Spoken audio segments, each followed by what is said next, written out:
Dans les ruelles pavées de Montreuil, non loin de Paris, se cachait une maison ancienne, à moitié engloutie par la végétation.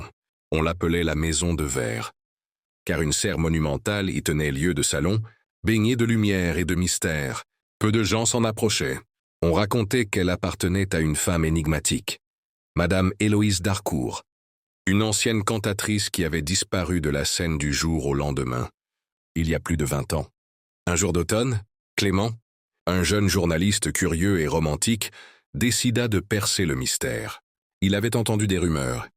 Certains disaient qu'un homme venait chaque nuit déposer des roses blanches sur le seuil de la maison. D'autres juraient avoir vu un enfant courir entre les haies. Bien que personne n'y vive officiellement, Clément réussit à entrer dans le jardin, sous prétexte de faire un article sur les serres historiques. À sa surprise, on lui ouvrit. Une femme aux cheveux d'argent, à la voix douce et au regard perçant, le reçut. C'était Madame d'Harcourt elle-même, bien vivante. Pendant 3 jours, elle lui parla de fleurs, d'orchidées rares, de livres anciens, mais jamais de sa vie passée. Pourtant, chaque soir, Clément sentait une tension dans l'air, un regard à travers la vitre, une ombre qui traversait le jardin. Une nuit, il décida de veiller. À minuit, un homme vêtu d'un manteau noir franchit le portail et déposa une rose. Clément le suivit discrètement jusqu'à la roseraie. Là, il surprit une scène bouleversante.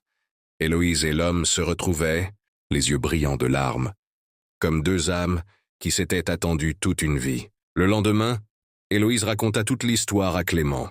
Le mystérieux homme s'appelait Lucien, un compositeur. Ils s'étaient aimés follement jadis. Mais leur carrière et une trahison, orchestrée par un agent jaloux, les avaient séparés. Pensant chacun que l'autre l'avait abandonné, ils avaient vécu dans le silence. Jusqu'à ce que Lucien retrouve sa trace et commence à lui envoyer ses roses chaque nuit, sans oser la déranger. Grâce à Clément, Héloïse et Lucien purent enfin s'expliquer et surtout se retrouver. La maison de verre ne fut plus jamais silencieuse. Les musiques de Lucien y résonnaient. Héloïse y chantait à nouveau. Et Clément publia l'histoire qui fit rêver la France entière. Et dans ce jardin enchanté, entre les fleurs et les souvenirs, une nouvelle vie s'épanouit.